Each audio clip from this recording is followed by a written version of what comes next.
노유진의 정치 카페. 여당의 승리, 야당의 완패, 세월호 참사 1주기, 그리고 성완종 사태 직후에 치러진 4월 29일 재보궐선거가 여당의 승리로 끝났습니다. 여당의 무덤이라고 불리던 재보궐선거, 그런데 박근혜 정부 들어와서는 이게 거꾸로 야당의 무덤이 되고 있는데요. 무능한 정치 때문에 소중한 진실들이 무덤에 억울하게 묻히는 일이 없도록 정신 바짝 차리고 정치 카페 49회 시작하겠습니다. 오늘도 변함없이 노회찬, 유시민 두 분 자리 함께 해주셨습니다. 안녕하세요. 예, 안녕하십니까. 네, 안녕하십니까. 예, 지난 주말에 보셨나요? 세기의 대결이라고 하던. 아, 예. 저 3회까지 보다가 딴 거 했어요. 다 보셨어요? 아니요, 저는 지난 주말에 우리 유신 작가님 따님 잡혀간 것 때문에 걱정이 돼가지고 다른 데 신경을 못 썼습니다. 아니, 나머지 딸이 잡혀갔는데 왜 노 대표님이 신경을 써갖고 딴 걸 못하세요? 아니, 왜 국가적으로 걱정하는 문제죠. 이거 권투는 이제 뭐 그냥 정말 진짜 본방사수했는데 12라운드까지 딱 봤는데 욕이 튀어나오더라고. 이거 권투라는 장르를 폐기한 것 같아. 메이웨더라는 놈이. 그 옛날에 시아버니 이기고 판정해진 건가요? 아니, 그러니까 그게 아니라 얘가 뭐냐면 싸우질 않아요. 그다음에 도망다니다 톡태가지고 점수만 따는. 그러니까 그 옛날에 모하마드 알리랑 안토니오 이노키랑 했나요? 그거보다 더해. 더하면 더하지 덜 하진 않아. 그때 그냥 들어누워서 그냥 시간 다 보냈잖아요. 그렇잖아요. 레슬링 선수가. 네, 그거랑 다르지 않아요. 저는 3회까지 딱 보고 나서 네. 이 게임은 재미없겠다 싶어서 네. 제가 안 봤습니다. 영화 봤어요, 그 대신에. 네. 아주 슬픈 영화. 파키아오도 얘가 기회를 잡았는데 막 때리고 들어가다가 또 물러나더라고, 그냥 중간에. 그래서 이거 좀 이상하다 싶었는데 한 번 더 하려고 그러는 건지도 몰라. 하여튼 정말 재미없었습니다. 이건 무슨 아마추어 3라운드짜리 오픈 게임도 이거보다는 낫지. 이거보다 훨씬 재밌거든요. 근데 정말 욕 나오더라고요. 그리고 또 무슨 일입니까 이게? 총리 공간 앞 시위. 그 얘기 그만해요. 아니, 이게 청년들 어떤 단체에서 이제 파산 정권 퇴거해라 뭐 이런 거 전단 뿌리면서 이제 청와대 쪽으로 행진을 하다가 다 잡혀간 거예요. 이게 청년 좌파라는. 청년 좌파라는 이름인데. 근데 이제 그러면 일단 일군의 청년들이 모여서 정부와 시국에 대해서 이런 발언과 행동을 했으면 그걸 조명해주고 그걸 생각해보는 시간을 가지는 게 맞잖아요. 근데 그 11명 잡혀간 아이들 중에 유땡땡의 딸이 있다고 해서 그게 다 뉴스가 되고 원래 이 단체는 조명을 못 받으면 이게 가십 보도지, 가십 정치 보도지 이게 무슨 보도예요? 맞는 말씀인데. 우리 딸 보고 다시는 이런 데 끼지 말라 그랬어요. 민폐된다고. 아니, 그래도 하여튼, 그래서 또 그 단체도 조명받잖아요. 못 받는 것 같은데. 예, 그런가 하면 아주 중요한 뉴스도 있었습니다. 공무원 연금 개혁안 합의. 예, 이거 오늘 타임라인에서 다룰 거예요. 근데 그 총리가 아직 이사 안 가고 있죠? 아직도 있나요, 그거? 총리 이사 갔습니까? 그래, 나갔을걸요? 사표 수리됐으면 바로 나가야지. 총리 공관인데 거기가. 그렇구나. 네. 사표 쓰는 순간 나가야 돼 있고. 이사 갔다는 어디 보도를 못 본 것 같아서. 그 이삿짐 안 나가요. 몸만 나가고 몸만 나가고. 거기 살림이 다 있기 때문에. 그러면 청와대 가려다가 지금 못 가고 총리 공간에서 아마 모양이죠. 또 그 얘기예요? 그러니까 총리 공간 앞에서 으쌰으쌰 한판 하고 그러면서 이제 청와대 쪽으로 총리 공간에서 청와대 쪽으로 행진하니까. 그러니까. 근데 요새는 또 바로 잡아가지를 않는다 그러대. 여러분은 지금 불법 시위를 하고 있습니다. 이걸 경고를 몇 번 하고 그러고 잡아간대네. 그러니까 그 경고 몇 번 하는 동안 계속 뜨던 거야 애들이. 물론 이제 행진은 막혀서 못했겠지만. 예. 그래서 면회는 좀 하셨나요? 참 그만하자니까. 신문 보도 보니까. 근데 이제 좀 더 노력하면은 청출을 하면 될 것 같아. 아니 그게 아니고 이제 어디 누가 전화를 해줘서 봤더니 어디 종편 언론에서 딸이 잡혀간 데 대한 유땡땡의 입장 이래가지고 이렇게 앞에 자막으로 띄워놓고 그것 때문에 그거 가지고 막 씹더래요. 근데 제가 아무 말도 한 적이 없거든 이거에 대해서. 제가 무슨 말을 한 적이 없어요. 근데 아빠가 이렇게 말을 했다 이러면서 그거에 대해서 아빠가 이러면 되냐 딸을 야단쳐야지 이거부터 시작해서 아마 아빠가 해석을 좀 좋게 해준 거 아니야 딸을 도와주는 거 아니야 이런 말까지 막 하더라고 이상하게. 근데 그런 게 아니고 저는 그런 거예요. 얘는 우리가 부모가 보는 이제 자식하고 본인이 생각하는 게 좀 차이가 있을 수 있죠. 근데 우리 생각에는 그냥 어릴 때부터 쭉 키우면서 봤으니까 공부를 잘하고 좋아하고 책을 읽고 늘 그러니까 얘가 어디 농성장 같은데 그 가서 이렇게 밤도 많이 새고 이런 애인데 어디 다니다가 얘기를 들어보면 무슨 어디 전자 노조라든가 뭐 어디 뭐 분회장이라 이런 분들 말씀이 저한테 이러더라고요. 따님은 공부를 해야 되겠더라고. 이렇게 얘기를 나한테 왜요? 그랬더니 농성장에 와서 밤새도록 책만 읽고 있다는 거예요. 그러니까 어디 유학을 가든가 뭐 공부를 했으면 좋겠는데 그걸 안 하고 자꾸 저러고 다니니까 우리는 그것 때문에 좀 아니 뭐 그렇죠. 그 실천적 지식인이 중요하잖아요. 그리고 문무를 겸비해야죠. 아니, 남의 딸이 하면 좋은데 우리 딸이 하니까 좀 별로더라고. 이게 아버지 입장이야. 아니 그러니까 제 입장하고 다른 거죠. 그러니까. 그 나무 딸이니까 그렇게 얘기하는 거지. 아니 그러니까 그 나라의 그 앞날을 생각하면은 굉장히 소중한 그 지금 자원이 커 나가고 있는 거죠. 예. 공무원연금 개혁안 합의 뭐 요 문제는 우리가 좀 잠시 후에 어차피 이제 다루게 되어 있으니까요. 예.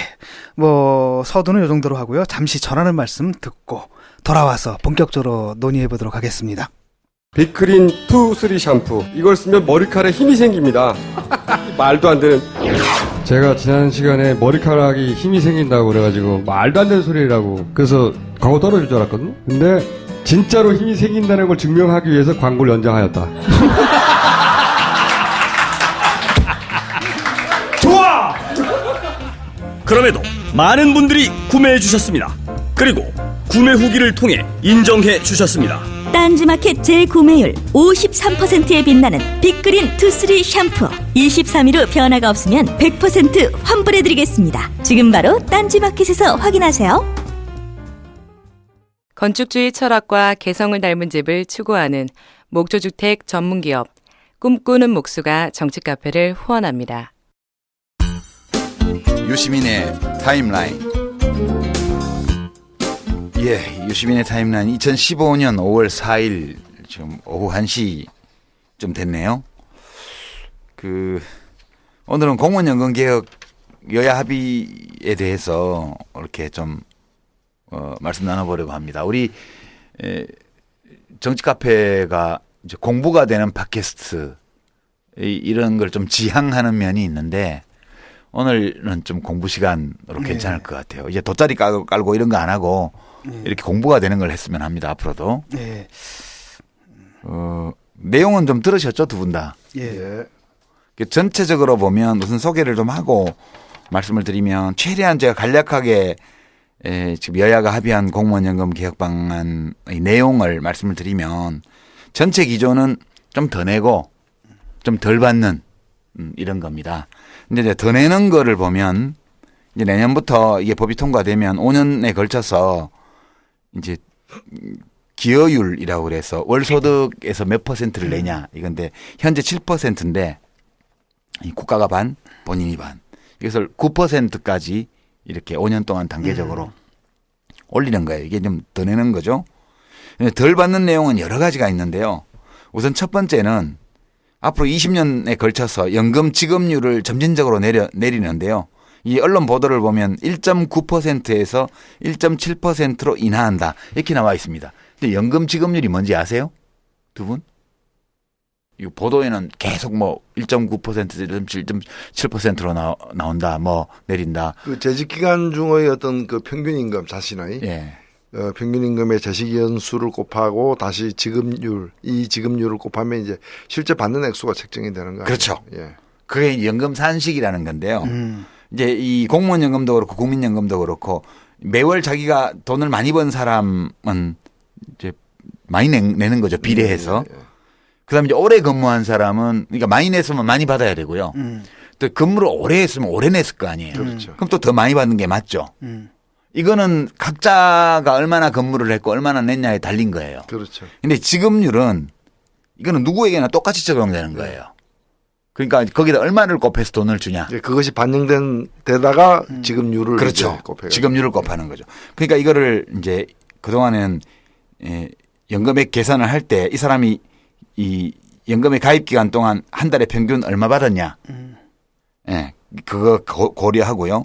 그다음에 곱하기 몇 년을 근무했냐 해서 해수를 곱하고 거기다가 이제 1.9, 0.019를 곱하는 거예요. 그게 매달 나가는 겁니다. 근데 이걸 0.017로 내린다는 거예요. 1.7%. 받는 그러니까 돈이 줄어드는 거예요. 전체적으로 공무원들의 이 공무원 연금 지급액을 전체적으로 내리는 거예요. 이게 이제 첫 번째고요. 이게 덜 받기에.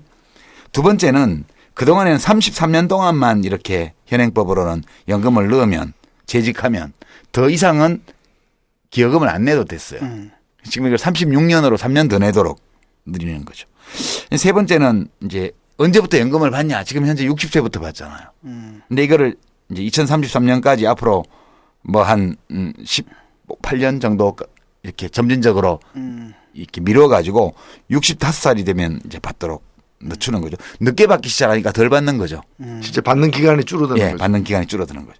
이게 세 번째 내용이고요. 네 번째는 이미 연금을 받고 계신 분들이 한 39만 명 내에 한 40만 명 공무원 연금을 받는 분들이 이분들이 받는 연금 액수를 앞으로 5년간 동결하는 거예요. 이건 해마다 물가 상승률 반영해서 올라가던 건데 이걸 동결하는 거예요. 이것도 덜 받는 거죠. 이게 네 번째 내용이고요.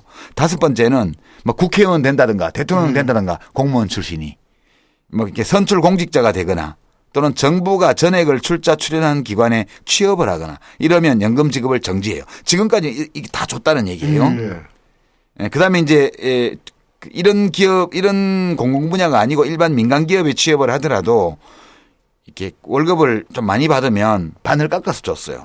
예를 들어서 이제 전체 근로자 평균 임금 338만 원 이상 받으면 50% 삭감해서 줬는데 이 기준을 평균 공무원들의 소득 액수 223만 원 이거보다 이제 공무원 연금액의 평균 223만 원보다 많은 월급을 받으면 50% 삭감하고 주는 거예요.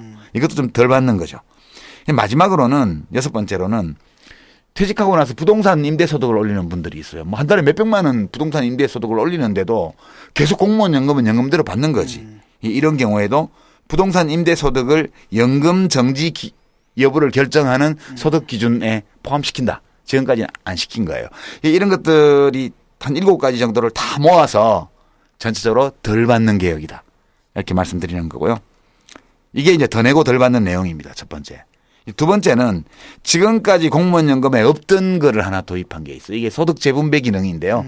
지금까지 공무원 연금의 원리는 낸 대비 많이 내면 많이 받고 적게 내면 적게 받고 이렇게 해서 소득 비례로 돼 있었어요. 이거를 이번에 많이 깎잖아요.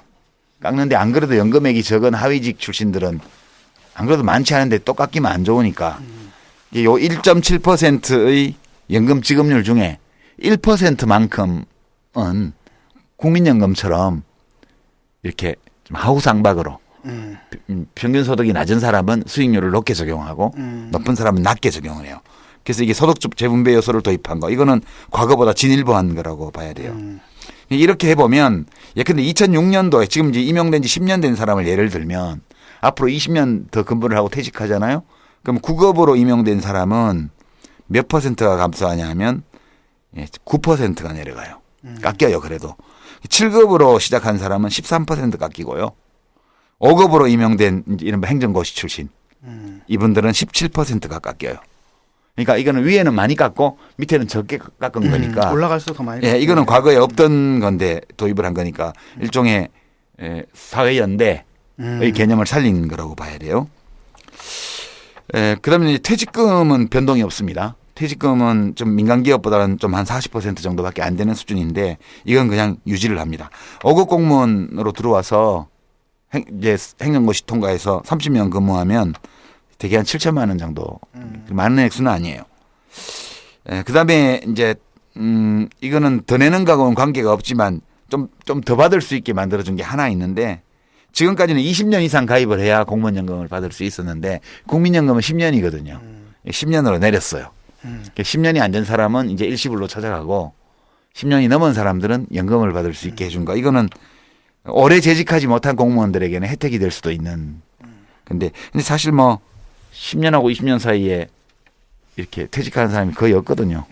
그렇지만 그래도 혜택을 좀 늘려준 내용은 있습니다. 이 정도가 지금 합의된 내용이에요. 아직 법조문이 완성이 안 돼서요. 그 안전행정인가 그 국회 소관위원회에서 법안소위에서 지금 개정한 법문을 만들고 있다고 그래요. 여기서 합의됐다라는 것은 여와 야 그리고 공무원 노조 3자 간의 합의입니까? 아, 이제 근데 공무원 노조 사무처장이랑 그 전공로 사무처장이랑 뭐 위원장이랑 이런 분들이 뭐 합의서에 서명을 했다고 그래요. 근데 나와서 이제 중앙집행위원회에 가니까 거기서는 반대가 많아가지고 네. 오늘 이 시각 현재도 그 논의 중이라고. 논의 중이 예. 논의하고 그죠? 있죠. 예, 그렇게 들었습니다. 제가 그냥 단적으로 좀 질문해 볼게요. 예. 지금 합의가 지금 나왔는데 지금 보도되는 이 내용 예. 어떻게 평가하세요? 아, 저한테 네. 묻는 거예요? 두 분. 노 대표님 먼저 소감을. 컨닝하시려고. 아, 네. 컨닝 좀 하려고. 예, 아니요, 뭐 저는 일단 잘 됐다고 생각합니다. 뭐 최상 지고지선이라고 얘기할 수는 없지만 이게 사실은 합의가 쉽지 않은 부분이거든요. 네, 합의했다는 그 자체에 저는 이제 여야의 합의가 이루어졌다는 그 자체에 좀 높은 의미를 두고 싶고 그 내용에 있어서는 뭐 보는 데 따라서 미흡하다 또는 이제 좀 더 아쉽다 뭐 이런 여러 평가가 있을 수 있어요. 근데 제가 볼 때는 뭐 합의한 그 자체로서 의미 두고 그다음에 이제 국민연금 연계한 부분에 있어서는 그 취지에 공감을 하고 저도 국민연금 이제 공적연금 강화가 돼야 된다고 생각하지만 이게 이제 하나는 당장에 지금 이제 법 개정해서 이제 며칠 안으로 이제 법 개정해서 실행하는 거고 하나는 사실상 논의를 해보자는 건데 이게 뭐 그 좀 명분 확보용이 아니었는가 실효성이 있겠는가 뭐 이런 생각이 좀 듭니다. 그 이 평가를 할 때요. 예, 유 작가님 점수를 주신다면. 아, 예, 이제 먼저 좀 생각해야 될 게 이 공무원 연금 점수 먼저 발표한다면. 아니 공무원 연금은 일반적인 거하고 좀 달라가지고 네. 공무원은 국민에게 봉사하는 사람으로 헌법에 나와 있잖아요.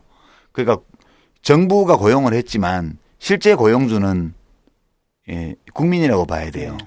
물론 이제 국민한테 완전히 봉사를 잘 했냐 안 했냐는 별 논외로 하고 일단 원리상 그러다 보니까 국민들 마음속에는 그게 있죠. 공무원들은 우리가 월급 주는 사람인데 고용주 입장 비슷한 게 있어요.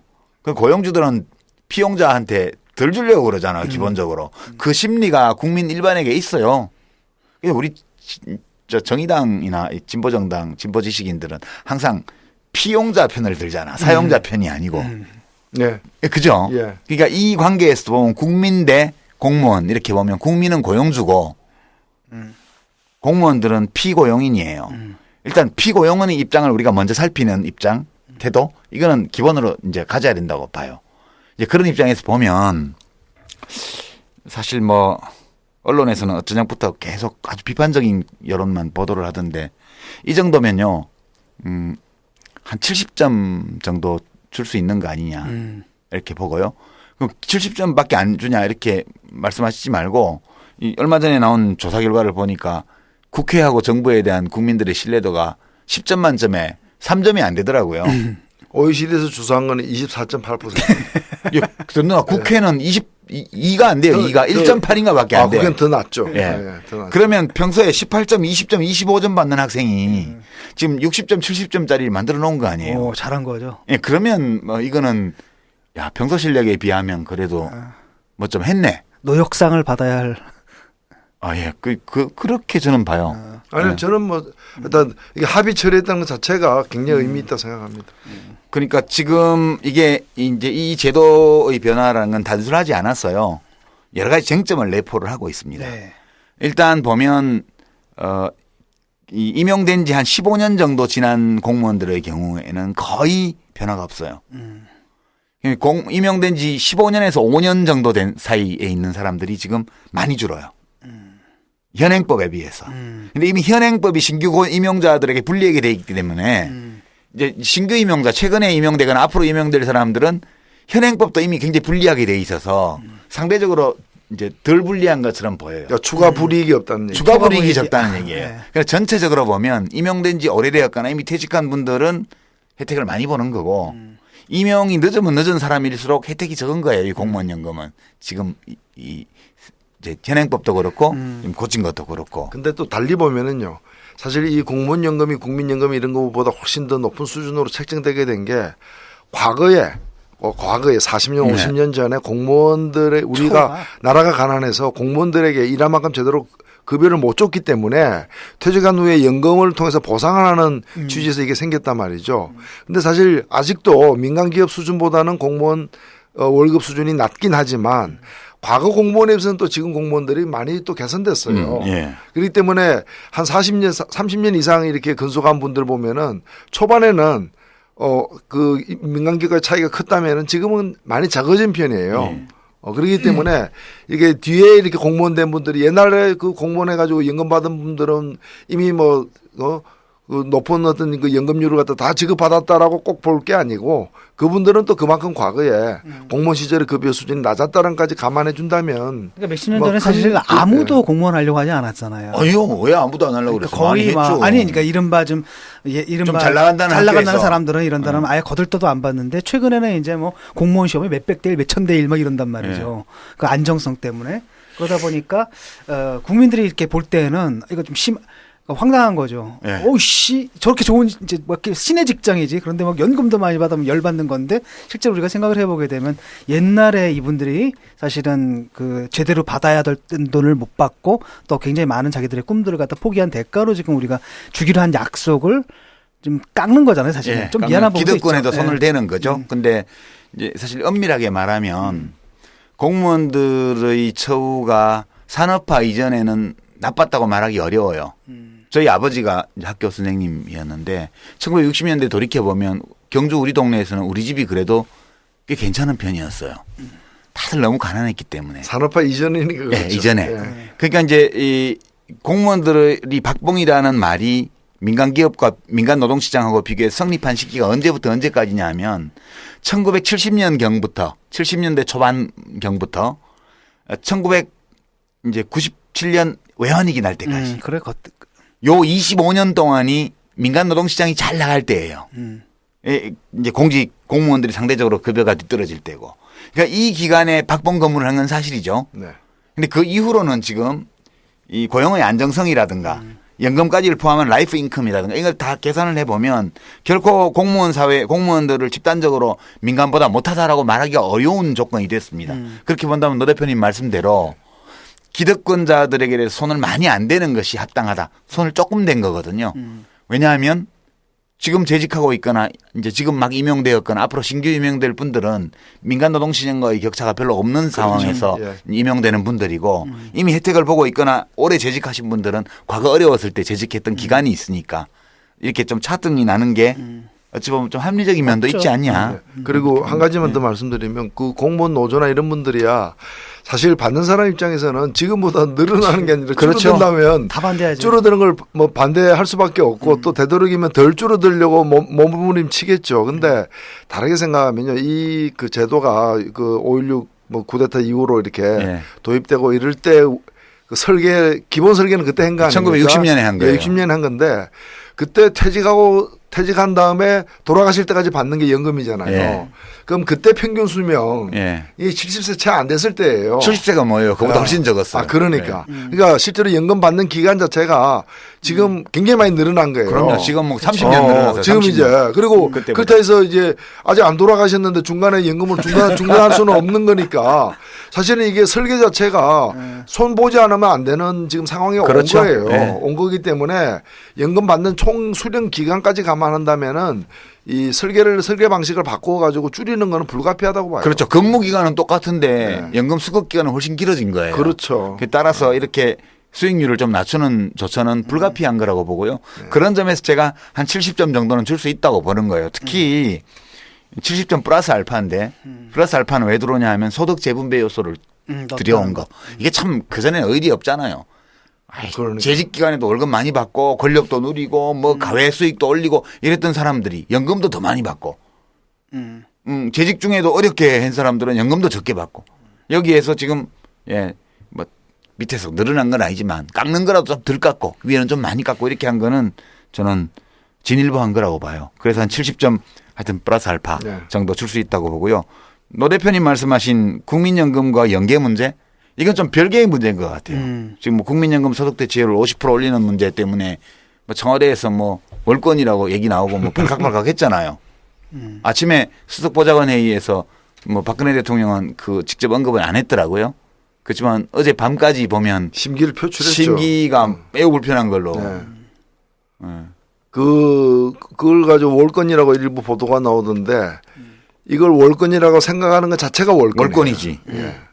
입법권은 국회에 있는 거니까 그럼요. 원론적으로. 근데 이제 이 문제는 약간 지금 보도가 왜 이렇게 브리핑이 됐는지 저는 모르겠던데 이제 보도가 어떻게 되고 있냐 하면 공무원연금법 개정을 통해서 절약한 국가 재정의 5분의 1을 국민연금 쪽으로 돌려서 국민연금의 소득 대체율을 현재 법에 따르면 40%인데 이거를 50%로 올리겠다. 지금 브리핑이 이렇게 돼 있어요. 근데 이게 지금 말이 안 되는 게 이 자체로서 공무원연금 개혁으로 절약한 돈의 5분의 1 가지고 국민연금 소득 대체율을 50%로 올리는 데는 택도 없어요. 그거는. 그거는 코끼리 비스켓이라고. 이게 논리적으로 이게 말이 안 되죠. 기술적으로 성립이 안 되는 내용이에요. 수학적으로도. 예. 그러니까 내가 100원 낼 테니까 우리 탕수육 먹자. 100원 딱 주고 그런 지금 거죠. 바나나 사고 뭐 먹고 딱 50원 거슬러 와 뭐 이런 근데 거. 이제 이게 이런 배경은 있는 것 같아요. 예를 들면은 공무원 노조 분들이 처음에 상당히 이렇게 심리적으로 상처를 받았던 게 뭔가 하면은 이 공무원 연금의 역사가 있는 것인데 과거 이제 공무원 저임금이라거나 이런 것 때문에 생겨난 역사가 있는 건데 그런 걸 모든 걸 사상하고 당장의 국민연금 지급과 공무원연금 지급액을 갖다가 바로 비교해 가지고 나라가 어려운데도 공무원이라는 사람들이 뭔 이렇게 돈을 다 많이 받느냐 하는 식으로 부도덕한 것처럼 몰아붙이었던 그런 어떤 논의 전개의 그 배경이 있어요. 그러다 보니까 억울하다고 하면서 그래 우리 깎을 테니까 이건 좋은 데 쓰자 이런 또 뭐 그래서 이거 공무원 쪽에서 그런 당사자들이 이번에 그 공적연금을 강화하는 그건 강화 자체는 좋은 일이잖아요. 근데 그거 이제 이 직접 연계시키게 된 배경이 됐던 것 같아요. 우리 진중권 교수도 국민연금 가입자 아니에요? 예, 전 모르겠어요. 아, 지금 사학연금 가입돼 있어요? 몰라. 나는 왔다 갔다 동양대 하거든요. 교수니까. 직업이 막 정신이 없잖아요. 그러니까 여기 가입됐다 저기서 그래서 뭐 또 국민- 들어나 그러면 되고 국민이 아니었던 적은 없잖아. 그 지금 몇 년 차예요, 교수? 3년 차, 4년 차. 4년 차. 지금 앞으로 정년까지 몇 년 남았어요? 한 12년? 그러면 공무원연금하고 똑같은 사학연금 혜택을 받겠다 나중에. 그래요? 왜냐하면 지금 사학연금법도 이거 따라서 이거 고치거나 연동이 되기 그대로 때문에. 따라오게 돼 있는 예. 거거든. 그러면 그 전에 20년이라 해야 되는데 20년은 목 근무를 할 수가 없는데 10년으로 내렸으니까 야 부럽다. 이제 국민연금에서 벗어나서 공무원연금 혜택을 보겠네. 사학연금이랑 공무원연금이랑 비슷한 거예요? 그러니까 네, 똑같은 거예요. 이번 합의로 인해서 혜택 보는 그렇지, 관련해. 그러네. 여기 보면 국민들은 주목하지 않는데 20년에서 10년으로 단축한 거. 이게 잘 없다고 그랬는데 진중근 교수 여기 딱 있었네. 걸리네. 그러면 뭐 이제 가끔씩은 노후는 걱정 없네. 밥 먹을 때 돈 낼 수 있겠네요. 그렇겠네요. 앞으로 노후에 교과하고 뭐 밥 먹는데 지장이 없겠다. 예. 그리고 이제 이 노 대표님이 기본적으로 설명을 하셨는데요. 이 얘기가 이제 좋게 해석을 해보면 이렇게 해석할 수 있을 것 같아요. 현행 국민연금은 괜찮은 제도인데 소득 대체율이 너무 낮다는 문제도 있고 물론 이것 때문에 이거 이제 60%에서 40%로 내리면서 중위소득 이하의 노인들을 생각해서 기초연금을 그때 만들었잖아요. 그래서 이걸 합쳐보면 소득 대체율이 50% 된다. 이랬는데 여기 또 10%를 더 얹어서 더 보강하면 좋아요. 근데 이제 현행 국민연금은 소득 대체율이 너무 낮다는 문제 플러스 미가입자가 많다는 문제가 또 있어요. 이른바 국민연금 사각지대. 저는 처음에 이 브리핑을 들으면서 이 내용이 혹시 이제 돈으로는 맞출 수가 없는 거니까 이쪽에서 뺀 걸로 이쪽에 넣어서 10% 올린다는 건 불가능한 얘기니까 이 얘기가 결국은 고령 빈곤 문제를 완화하기 위해서 이제 국민연금 사각지대를 좀이라도 해소하기 위해서 지역가입자 저소득 지역가입자를 늘릴 필요가 있거든요, 지금. 그럼 이런 경우에 국가에서 좀 지금 지역가입자는 9%를 다 자기가 내야 되고 국민연금 직장가입자는 반을 사용자가 내주는데 그러니까 부담이 된단 말이에요. 그러면 국가가 저소득 지역가입자에 대해서 좀 보험료를 지원해 주는 이런 쪽으로 조금 쓰면 이 돈으로 되지 않을까? 그러면 결국 나중에 국민연금을 못 받는 숫자가 줄어들게 되니까 그러면 국가에서 기초생활수급 보장제도나 이런 공적 부조, 이른바 선별적 복지의 비용이 줄어드는 효과가 또 나는 거니까 이건 괜찮겠다. 대체로 그런 의지를 여야가 합의해서 천명한 걸로 저는 이렇게 해석을 했거든요. 그건 아니죠. 아니에요? 아니 그러니까 그 부분에 관해서 합의된 구체적 내용이 없는 무슨 거죠. 얘기가 오가긴 오간 것 같은데 지금 브리핑 된 걸로는 무슨 내용이었는지 지금 확인이 안 돼요. 근데 그 제가 뭐 하여튼 보도된 것만 놓고 보면은 20%를 그 이제 여기서 그 이번에 이제 덜 받게 되면 더 내고 덜 받게 되면서 생기는 어떤 그 돈 중에 약 20%를 뭐 그 돈이 그대로 섞여 있는 돈이지만 네. 하여튼 그 장부상 액수로서 네. 20%를 갖다가 공적연금 강화의 어떤 소요 재원 중의 일부로 네. 쓴다는 것과 그다음에 이거와 또 무관하게 공적 그 대체율을 국민연금 그 소득 대체율을 갖다 50%로 높이겠다. 이거는 엄청난 이제 엄청난 그 차이가 이제 있는 거예요. 차이가 전혀 있는 다른 거예요. 예, 전혀 다른 거고 엄청난 돈이 필요한 거예요. 근데 그 돈을 어떻게 마련할지는 논의가 안 된 거예요. 기구를 만들어서 이제 논의를 논의를 해봐야죠. 해야겠다는 거고 어떻게 보면 좋게 평가하면은 그런 논의가 이제 좀 본격화된다는 점은 바람직하다고 볼 수 있어요. 다만 그 논의의 구체적 내용의 경우에 따라서는 기초연금을 갖다가 늘리는 방향으로 갈 수도 있는 것이고 또 그렇죠. 기초연금 그 수급 지금 70%잖아요. 그걸 더 좀 확대해서 아까 말씀하신 것처럼 국민연금 지금 미가입자 문제가 심각하기 때문에 그 미가입자 문제를 푸는 방식의 하나로서 기초연금 그 이제 이 수혜 계층을 넓힌다거나 뭐 또는 액수를 갖다가 지금 이제 조정한다거나. 좀 더 조정한다거나 이런 게 좀 더 현실적인 방안이 될 수 있는 거죠. 그 여하튼 지금 국민연금의 소득 대체율을 50%로 10%포인트 인상하는 데에는 굉장히 많은 돈이 들어요. 그러면 현재 9%로 돼 있는 보험료율을 저걸 이제 미니멈 12.9%. 제가 8년 전, 10년 전에 계산해 본 걸로는 한 12.9%까지는 올려야 되는 걸로 나와요. 그러니까 한 4% 정도 포인트 정도를 더 올려야 되고요. 조금 더 넉넉하게 계산을 하면 15.9%까지. 이게 계산 방식에 따라 달라요. 경제 성장률을 몇 퍼센트로 예측할 건지, 인구 증가율을 몇 퍼센트로 예측할 건지, 그다음에 기금 운용 수익률을 몇 퍼센트로 예측할 건지, 이 변수들을 몇 퍼센트로 넣냐에 따라서 이 달라져요. 이 전망치가. 근데 좀 이제 보수적으로 추계하면 15.9%까지 올려야 된다. 예. 조금 더 낙관적으로 보면 12.9% 정도면 된다. 이렇게 지금 엇갈려 있어요. 여하튼 아무리 적게 올려도 4%포인트 정도는 올려야만 이 소득 대체율을 10%포인트 올려줄 수 있는 거예요. 이 문제는 이번 공무원 연금 개혁과는 관계가 없어요. 이건 논의해봐야 되고 논의기구를 만들기로 한 것은 그건 좋은 일이고 논의기구 만들어서 하면 되지. 근데 청와대에서 뭐 일부 보도에 따르면 이거를 뭐 월권이라고 그러면서 뭐 문영표 보건복지부 장관이 막 발칵발칵하고 했다는데 그거는 진짜 이상한 반응이에요. 그 화낼 이유가 없어요. 이게 여야가 이제 사회적 합의를 거두기서 논의해보고 그 합의가 될 수도 있고 안 될 수도 있는데 일단 현재 여야 이제 제1야당과 집권당은 같이 노력해보기로 이제 뜻을 모은 거 아니겠어요?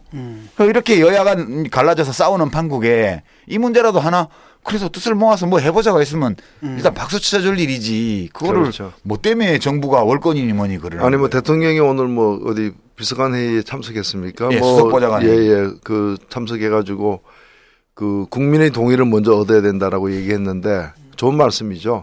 앞으로 나는 대통령부터 뭐 좀 중요한 일 할 때 국민 동의 좀 얻었으면 좋겠어요. 그거는 대통령께서는 여왕 폐하에 가까운 분이라서 그런 게 소용이 없어요.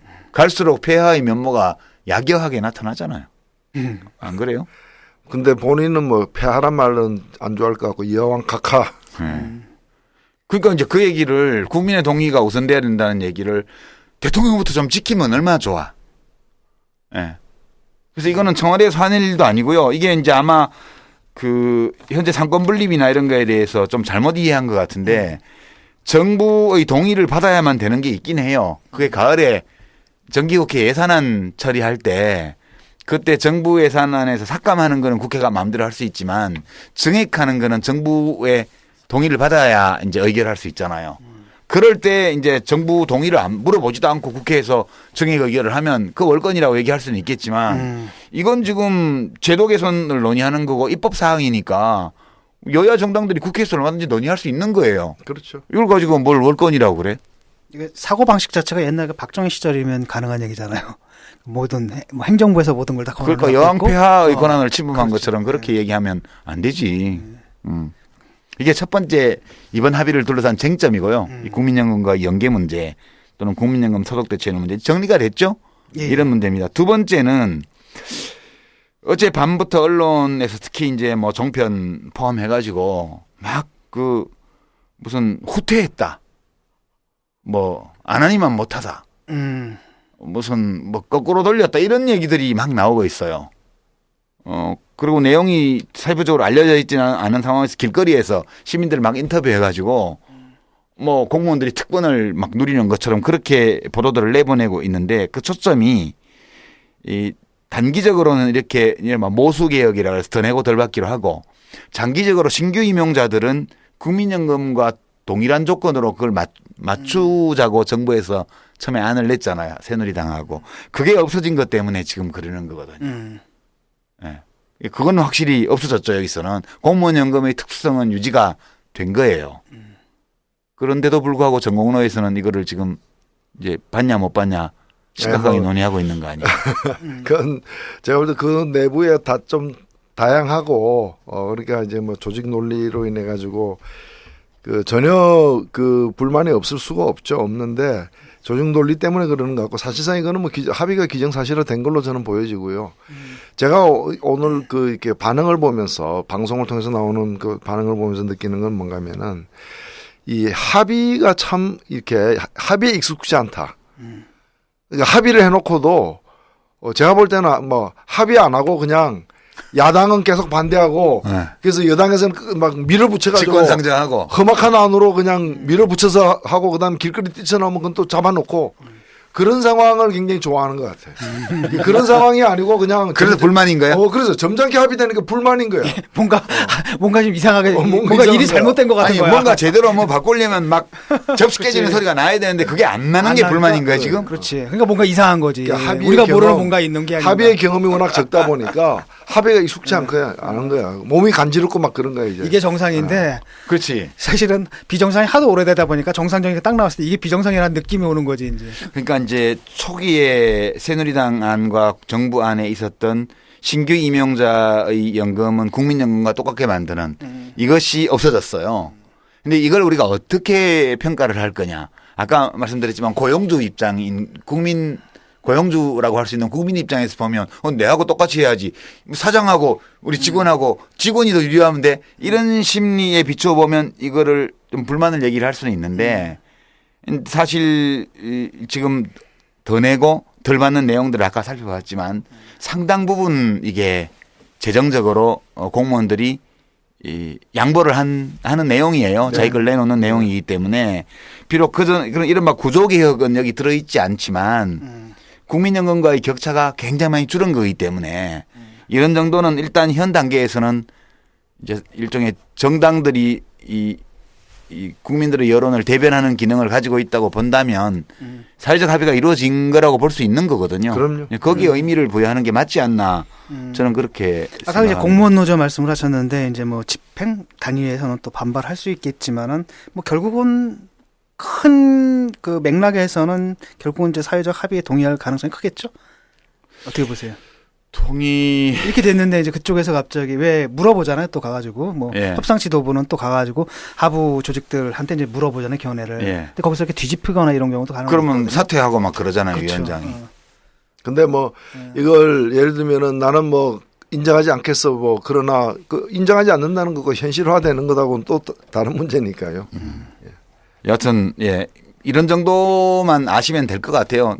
이제 저희가 지금까지 한 30분 동안 이번 공무원연금 개혁의 내용도 다 소개해드렸고요. 또 여야 합의가 이루어진 과정에 대해서도 약간 간략한 말씀을 드렸고 이거에 대한 평가도 좀 받고요. 그다음에 이 합의를 둘러싸고 벌어진 쟁점들이 어떤 실체를 가지고 있는지도 좀 이렇게 봤습니다. 근데 역시 결론은 그거예요. 우리 참 이렇게 합의했음을 하는데 익숙하지 않구나. 그러니까 뭐 일각에서는 김무성 대표하고 문재인 대표가 자기 대권 플랜으로 이걸 합의를 했다. 이런 해석도 나오고요. 그 신문 있죠. 네. 합의 안 했으면 또 합의 안 한다고 무척 그러니까 야단쳤을 국가 거예요. 지도자로서 자격 있나 예, 그렇게 예, 제목이 예. 사설이 나오죠. 그렇죠. 그럼 어찌란 말이야. 뭐 합의하면 합의했다고 난리. 합의 안 하면 안 한다고 난리. 지금 이 합의에 대해서 지금 가장 불만인 세력이 결국은 이제 청와대하고 종편인가 보죠.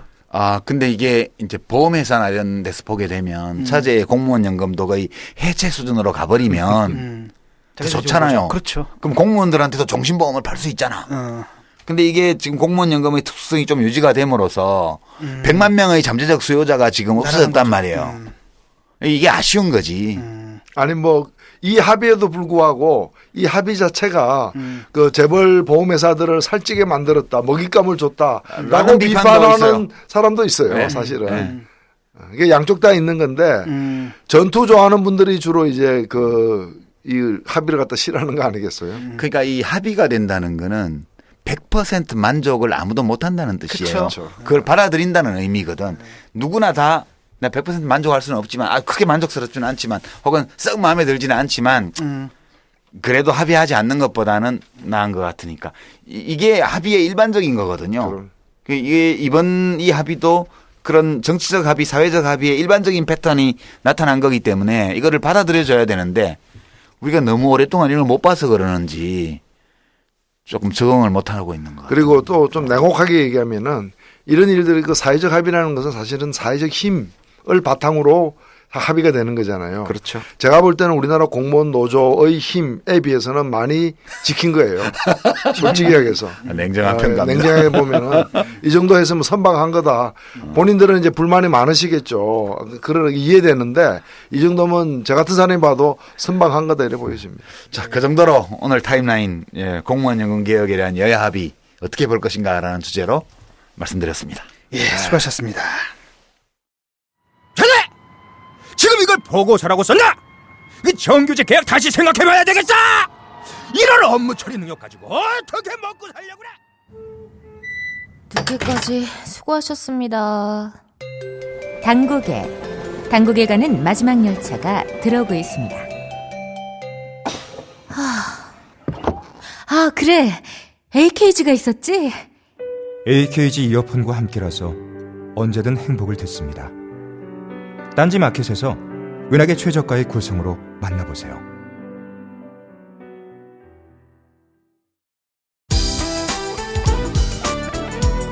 노회찬의 증문즉답.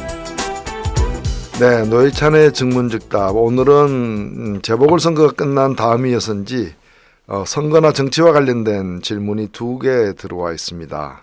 그중에 첫 번째 질문 들어보시죠. 노회찬의 증문즉답. 안녕하세요. 사연캐스터 임은성입니다. 첫 번째 사연은 네이버 정치 카페에 소이소스님께서 보내주신 사연입니다. 보내주신 원문 그대로 청취자분들에게 전해드리겠습니다. 아, 떨려요. 온라인에서라도 이렇게 편지 쓰듯 노회찬 사막께 제 얘기를 전달할 수 있다는 게 점점. 제 친구들은 사회 문제나 정치에 관심이 없어요. 그런 친구들에게 뭐라고 말해주면 좋을까요? 나 하나 투표한다고 바뀔 것 같지도 않고 다 나쁜 사람들인데 뭐하러 그런데 관심 가지냐는 친구들에게 노회찬 스타일로 쉽고도 유쾌하게 그렇지 않다라고 말해주고 싶은데 점점점. 짧고 굵게 뭐라고 말해주면 좋을까요? 항상 건강 유의하시고 오래오래 지금 같은 모습 기대합니다. 하트 라고 보내주셨습니다. 네, 이게 많이 듣던 얘기죠. 또 우리가 스스로 많이 하는 얘기이기도 하고요. 투표해도 별로 안 바뀌는데 이게 선거 무용론 같은 겁니다. 뽑아봤자 또 나쁜 사람들만 자꾸 뽑히는 것 같아서 실망스러운 분들이 자주 하는 말씀이죠. 이런 경우에 이제 저라면은 뭐라고 얘기할 것인가 이렇게 물어봤는데 참 저도 답답합니다. 제가 결론부터 먼저 말씀드리면요. 투표는 꼭 해야 됩니다. 투표 안 해도 되는 분들이 계신데 그건 뭔가 하면은 투표 대신 혁명하겠다고 하는 분들 있죠. 예, 그런 분들은 투표 안 해도 됩니다. 그러나 혁명할 것도 아니라면은 투표는 해야 됩니다. 투표를 안 하면은 투표해도 좋은 사람은 안 뽑히고 나쁜 사람은 자꾸 뽑히지 않느냐. 그렇죠. 그거는 뭐 투표하는 유권자에게 책임이 있는 건 아닙니다만은 일단 제대로 투표를 못했는지 한번 살펴볼 필요가 있고요. 그다음에 그래도 투표를 하지 않게 되면은 투표를 나 같은 사람부터 투표를 안 하게 되면은 결국에는 나쁜 사람이 뽑힐 확률이 그만큼 더 커집니다. 정비례해서 커지기 때문에 상황이 더 상황이 이대로 그냥 가는 하나하나 똑같은 게 절대로 아니라는 거죠. 투표 안 하면 더 나빠진다. 투표하면은 그나마 이 정도는 된다. 혹은 조금 좋아질 수는 있다. 그렇기 때문에 더 나쁜 상황을 굳이 원하는 게 아니라면은 사실 투표를 해야 되고, 그래서 사실 투표를 국민의 의무로 삼는 나라들도 있습니다. 브라질이라거나 호주라거나 뭐 싱가포르 이런 나라들은 안 하면 벌금 내야 되잖아요. 안 하면 벌금 내죠. 과태료를 내는데, 물론 그것도 자세히 알아보니까 이제 투표하기 좀 거동이 불편하신 분들이나 나이 어린 사람들 20세 미만이나 70세 이상인 경우에는 과태료는 면제해 주는 뭐 브라질 경우에는 그러나 기본적으로 많은 다수의 국민들에게는 투표가 이제 안 하면 벌금 낼 정도로 국민의 의무다라는 게 강조되는 그런 사례들이죠. 근데 사실 그 의사결정 집단적 의사결정인데 어찌 보면 투표하는 거 되게 불합리한 행위라고 할 수도 있지 않아요? 그러니까 국회의원도 몇만 표 받아야 당선되고 대통령은 막 1,000만 표 이상 받아야 당선되는데 내 표가 1,000만 분의 1 혹은 5만 분의 1로 사실 내가 투표 하나는 한 표 차이로 갈릴까?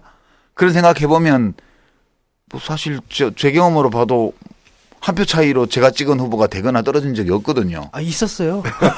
아니, 어디 어느 동네에서 2표도 있었는데 그런 일이 있지만 그 가능성은 굉장히 약하잖아요. 사실 나는 지금까지 내가 투표를 안 했어도 결과가 달라졌을 리가 없어요. 한 번도. 내가 한 모든 선거에서. 근데 그 900몇 표로 안 떨어보셨죠? 안 떨어져 보셨죠?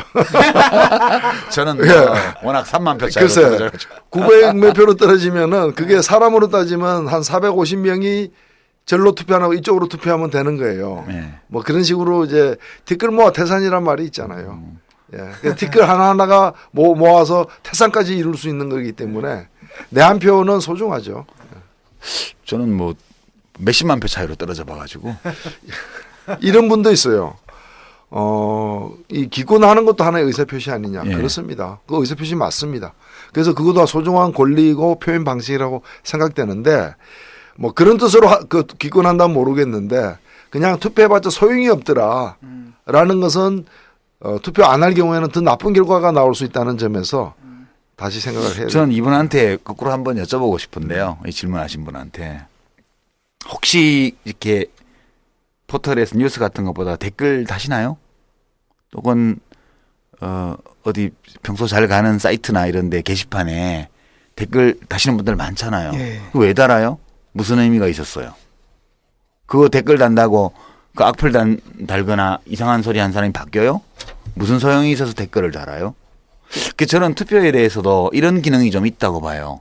우리가 자기 의견을 어디 온라인에 올리거나 이럴 때 꼭 내가 그 의견을 올린다고 그걸 보는 사람이 생각이 바뀌면 좋겠지만 뭐 바뀐다는 보장이 있는 게 아니잖아요. 근데 왜 달까요? 내가 그 말을 하고 싶어서 그러는 거잖아요. 그러니까 내 생각, 나의 감정 이런 거를 표현 안 하면 되게 사는 게 뭐예요? 그 되게 답답하잖아요. 그러니까 우리가 되게 살아가는 거는 다 나를 표현하면서 이제 살아가는 과정인데 선거도 마찬가지인 것 같아요. 내가 찍은 후보가 당선될 수도 있고 낙선될 수도 있지만 투표장에 가서 기표소에 들어가서 내가 지지하는 어떤 정당이나 후보에게 한 표를 찍어준다는 것은 나의 정치적인 지향, 나의 정치적인 소망, 미래에 대한 나의 어떤 바람 이런 것들을 표현하는 행위잖아요. 그 자체로서 의미가 있지 않나요? 저는 그렇게 생각하는데 뭘 못 바꾸더라도요. 두 가지 의미가 있는 것 같아요. 네. 하나는 이제 선출하는 의미가 있고 또 자기의 의사의 표출. 그래서 흔히 그러잖아요. 뭐 무슨 심판론이니 뭐니 이래가지고 결국은 지금 내가 유권자들이 자기 자신을 표현함으로써 현재 상황에 대한 유권자들의 판단을 또 표출하는 거잖아요. 그래서 그 정치 시스템의 뭐랄까 피드백 시스템처럼 시그널을 주는 것이기도 하고요. 예. 제가 얼마 전에 어떤 그 좀 팟캐스트에 이제 나갔는데 거기가 이게 어떤 팟캐스트예요? 제가 몰라서 물으니까 루저들의 팟캐스트래요. 그래서 그 무슨 루저예요? 하니까 뭐 연애하다가 실패한 분, 애인 없는 사람들끼리 모여서 서로 위로하는 뭐 팟캐스트라 그래요. 그래서 제가 아니 루저란 건 애인 없는 게 루저가 아니다. 연애해가지고 또 차일까봐 연애 시도를 못하는 사람이 루저지. 그렇잖아요. 그래서 저는 이게 투표했는데도 잘 안 바뀐다 그래서 투표를 포기하면 그게 진짜 루저가 될 것 같아요. 끊임없이 바뀔 때까지 시도하는 거죠. 우리가 뭐 10번 찍어 안 넘어가는 나무 없다 그랬잖아요. 저도 아직 10번 안 떨어져 봤잖아요. 그러니까 10번은 시도를 해봐야 되는 거 아니냐. 그런 의미에서 물론 이제 저는 정치를 하는 사람으로서는 굉장히 이런 지적이 부끄럽습니다. 하도 정치가 개판이고 제대로 안 돌아가니까 이제 투표 안 할 생각까지도 하게 되는 건데 그러나 결국에는 유권자들의 힘으로 세상을 바꾸는 것인 만큼 혁명을 하거나 아니면은 투표를 반드시 해서 더 나빠지는 거는 막아야 되겠죠. 예. 내가 지지하는 정당, 내가 지지하는 후보가 낙선한다 하더라도 저는 투표를 아예 하러 안 갔을 때와 가서 내 마음에 있는 어떤 걸 실어서 어떤 후보에게 기표했을 때와 그 내 삶의 질적인 차이가 있다는 생각이 들어요. 우리 삶이 뭔가를 꼭 이루어야 의미가 있나요? 뭘 이루지 못하는 삶도 얼마든지 의미가 있을 수 있잖아요. 그럼요. 결과로서 뭔가를 내놔야만 의미가 있는 거예요? 그거 아니잖아요. 그래서 물론 우리가 이제 입학 시험을 친다든가 이런 것처럼 취업 시험을 친다든가 해서 결과가 좋아야만 의미가 좀 확실하게 다가오는 것도 있긴 하겠으나 그러나 우리 삶의 대부분의 영역은 어떤 소망을 가지고 그것을 이루기 위해서 노력하는 그 자체에 의미가 있는 거 아닌가? 그런 생각이 들어서 경제학적으로 분석하면 투표는 되게 불합리한 행위라는 이제 학설도 있습니다만 되게 우리가 사는 게 그렇지 않나요? 뭔가를 하는 거, 해보는 거, 그리고 나와 같은 소망을 가지고 있고 나와 같은 방향을 보면서 미래로 나아가는 사람들이 있다는 것을 확인하는 기쁨도 있잖아요. 뭐 당선된 어떤 이상한 후보가 10만 표를 얻어서 당선이 됐고 국회의원 선거에서 내가 지지한 어떤 후보가 10,000표를 받아서 떨어졌지만 그러나 우리 동네에 나와 같은 소망을 가진 사람이 10,000명이 있다는 걸 확인하는 거는 얼마나 즐거운 일이에요. 그런 것도 있을 수 있잖아요. 예, 실제로 저는 그렇게 많이 투표를 했어요. 왜냐하면 이제 우리 지역이 좀 그런 지역이거든.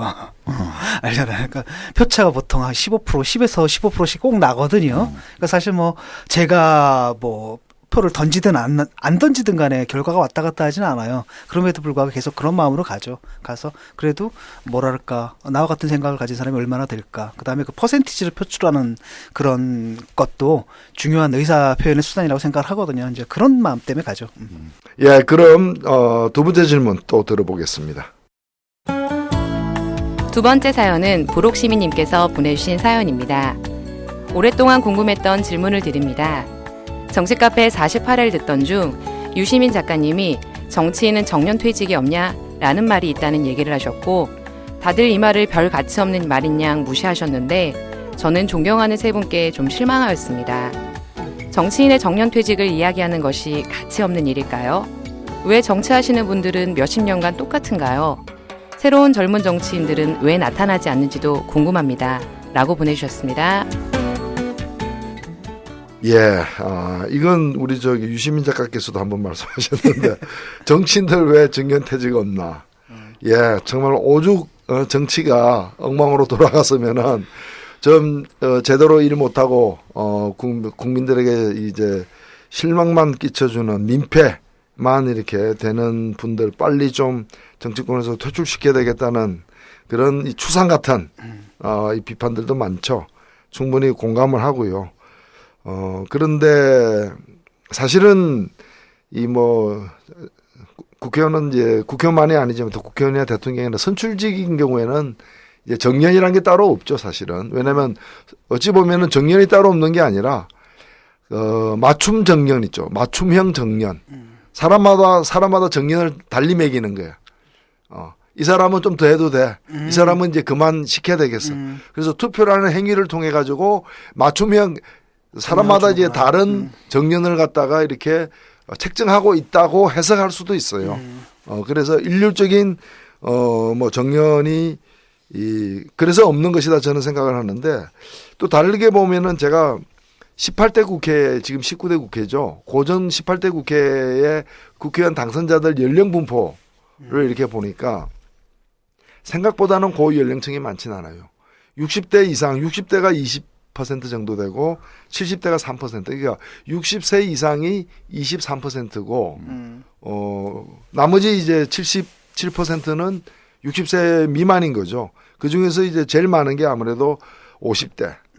아마 50대가 이제 전체 약 절반이에요. 48%고 40대가 25.8%.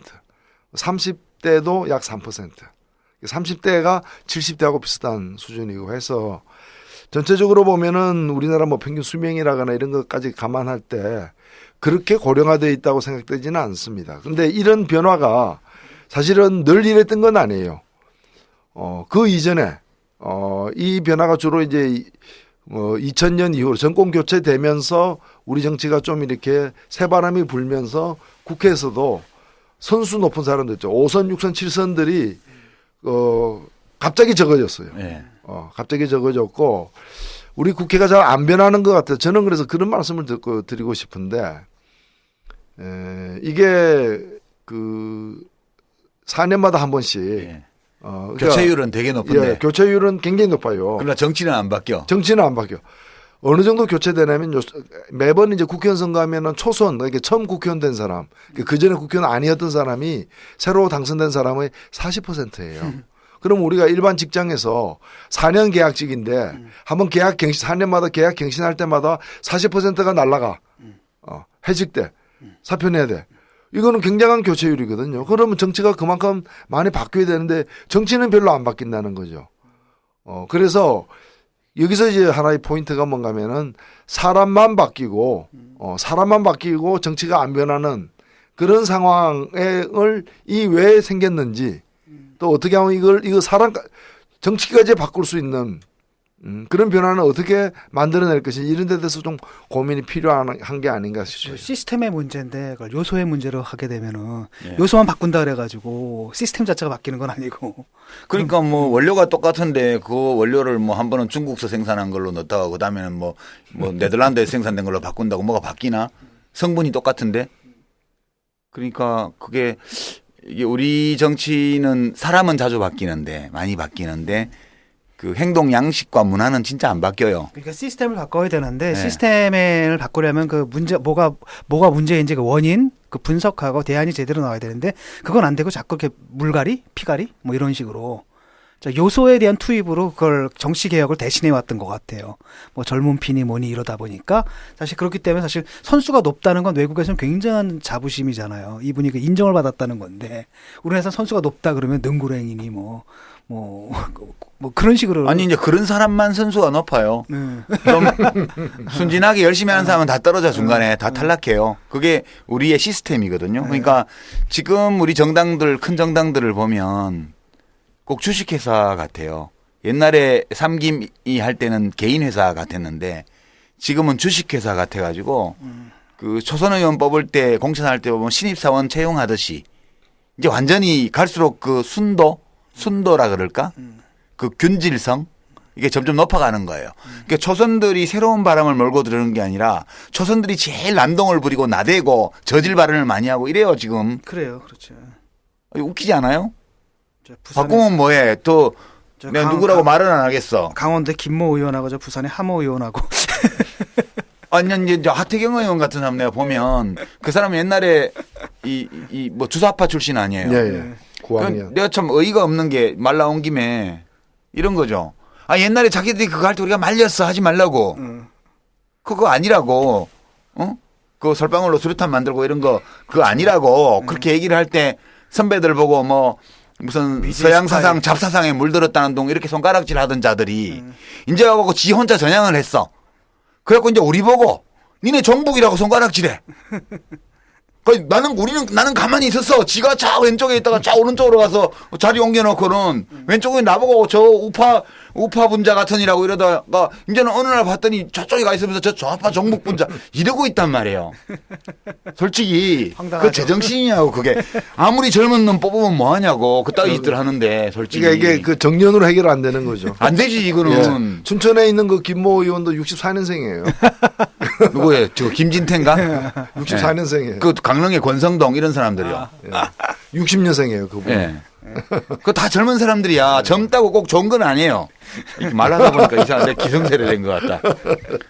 문제는 정당한 시스템, 예. 정치 문화, 국회의 구조, 선거법 이런 게 문제인 거죠. 네. 그래서 그래서 사실 그 헌법 조항하고도 상관이 있지 않습니까? 쉽게 말하면은 뭐 권리를 행사하는 데 있어서 연령에 의해서 차별을 받지 않는다. 그렇지, 차별하면 안 되지. 바로 이제 그런 조항 때문에 사실은 뭐 정치인들한테 정치를 하는 그 권리 참정권이죠. 아니 그런데 거라고. 개인적인 거기에다가 원칙을 얘기하는 건 괜찮다고 봐요. 나는 예를 들어서 예컨대 얼마 전에 누가 나한테 신고를 했고 내가 그거 다시 보기 봤는데 제가 옛날에 한 10년 전에 그 말 한 적이 있어요. 그때만 해도 우리 국회의 연령이 너무 높아가지고 예. 제가 이제 개인적인 원칙을 얘기를 했어요. 강연에서 60살이 넘으면 중요한 직책에는 좀 되도록 안 있어 보려고 나는 그런다. 65살이 넘으면 아주 중요한, 그러니까 60살이 넘으면 아주 중요한 자리에는 좀 안 있어 보려고 그런다. 65살이 넘으면 하여튼 중요한 직책에는 난 안 있으려고, 절대 안 있을 거다. 이 얘기를 했는데 그게 노인 평화 발언이라고 막 그 동영상 띄워놓고 난리를 친 거야. 그 내가 그런 사람한테 물어보고 싶다니까 귀하는 그러면 몇 살까지 은퇴 안 하고 방송국에서 앵커 노릇할 거예요. 물어보면 그 사람은 65살이라고 그러거나 70살이라고 그럴 거 아니야. 많이 해도 70살이겠지. 65 되기 전에 앵커 나야 돼. 사실 60 넘어가면 안 줘. 자기네 회사에서. 그러면 그 사람이 예를 들어 70이라고 대답했다 칩시다. 그러면 그것도 노인 폄하잖아. 아니 그 65살에 은퇴한다 그러면 노인 폄하고 70살이라 그러면 노인 공경이냐고. 노인 공경하려면 늙어 죽을 때까지 우리는 자리에서 물러나지 말아야 됩니다. 이렇게 해야 노인 공경이야. 그런 개인적인 원칙을 이야기하는 거를 무슨 노인 폄하 발언이라고 이렇게 하는 걸 보면서 내가 어이가 없어서 야 진짜 이 방송 이용해서 나도 뒤끝 장렬이다.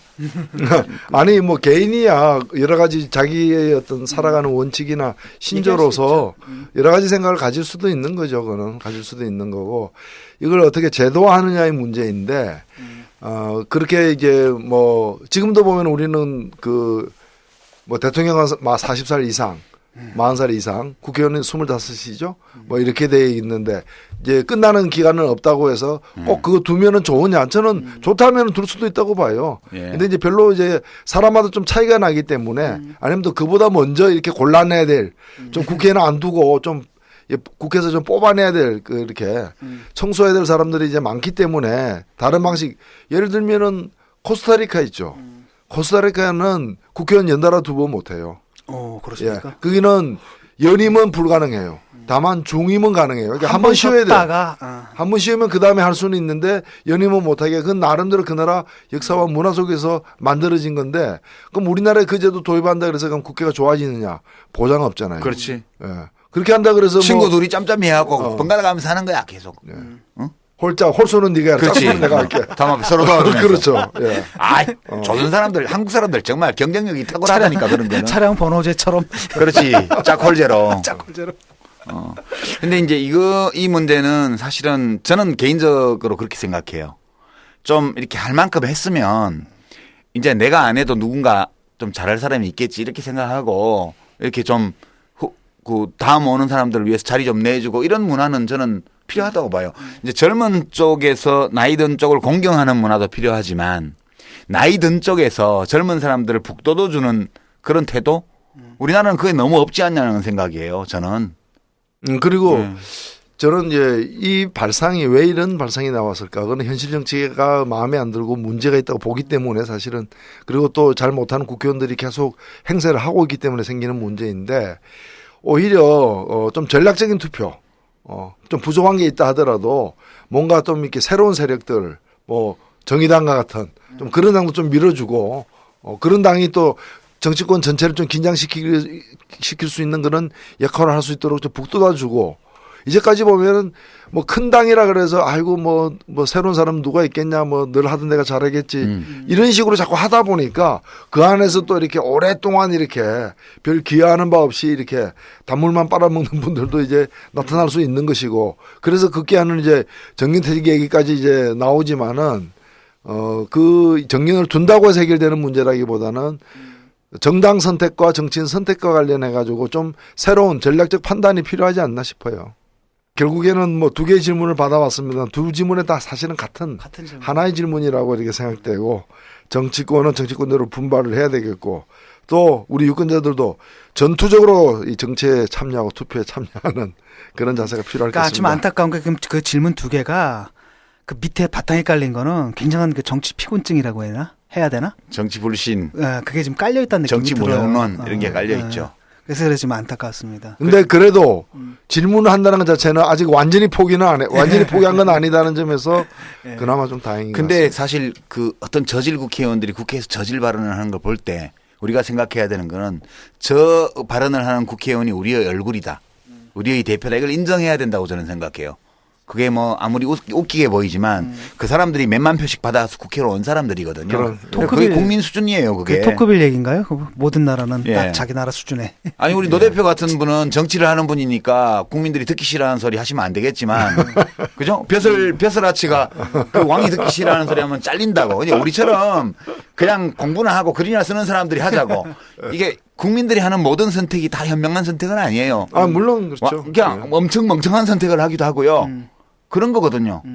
지식인들은 대중한테 아부할 필요 없다고 저는 생각을 하고 그런 국회의원들이 있는 게 우리의 현실이고 그게 우리의 얼굴이고 그 사람들이 하는 행태가 우리 국민의 수준이에요. 평균적인.